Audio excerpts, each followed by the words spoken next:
We're scared. We're scared of an Obama presidency, and I'll tell you why. I'm concerned about someone that cohorts with domestic terrorists such as Ayers. I have to tell you, he is a decent person and a person that you do not have to be scared as President of the United States. Now, look, I got to ask you a question. I do not I can't trust Obama. I have read about him, and he's an Arab. He is not.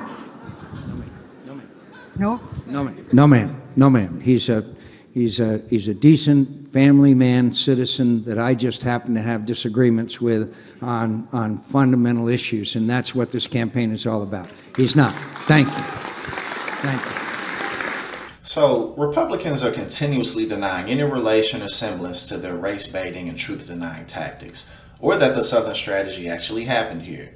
De-alignment and realignment between the Democratic and Republican parties. De-alignment and realignment happens all over the world all the time and always has. At some point in time, a political party is going to stop representing the wants and needs of their constituents, and then another party will take advantage of that by utilizing policies and cultural cause to lead those leftover constituents in and eliminate that vacuum. That happened here, and ever since then, the Republican Party has been using race-baiting and truth-denying tactics to unite their overwhelmingly white homogenous base together.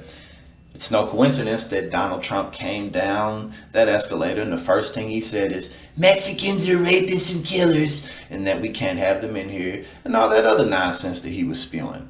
A recent poll came out showing that 59% of Republicans say that believing that Donald Trump won the 2020 election is essential to what they believe it means to be a Republican.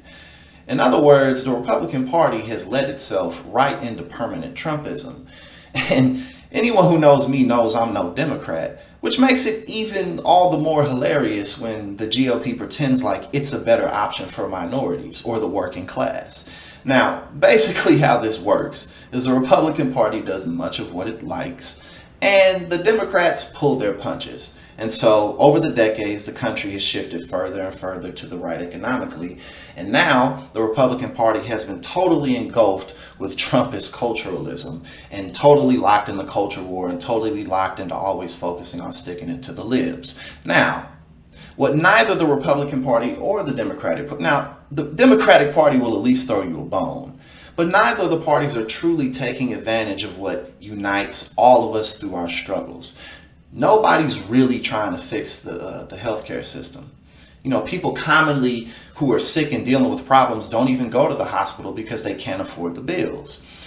No one's really doing much to update and modernize our education system and make that more affordable, make it more tailored to the job market and where it's heading.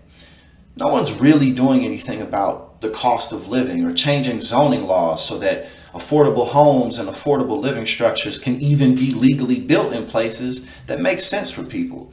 People who live in food deserts, who live miles and miles away from any types of substantial sustenance. No one's doing anything about that. No one's doing anything about right now, we're arguing in Congress about a $3.5 trillion infrastructure bill. And that's just nowhere near sufficient enough, and we can't even get that passed. No one's doing anything about that. We're still denying climate change. We're still denying police brutality. We're still denying everything except give more and more and more to those who do not need it. And so, as I always say on all of my videos, the good thing about living in times like these where things may seem a bit hopeless is that they're not. When everything is up in the air like this, that's when the people have the most opportunity and the most power to unite under the common struggle that we all experience. So, 2022 midterms are right around the corner, but don't just look to vote there or in the presidential elections. Get involved in local elections, and more importantly, get involved in your communities. That's really, really what counts. Get involved in your communities, educate people, encourage people. Give yourself to the world in such a way that you can make it better.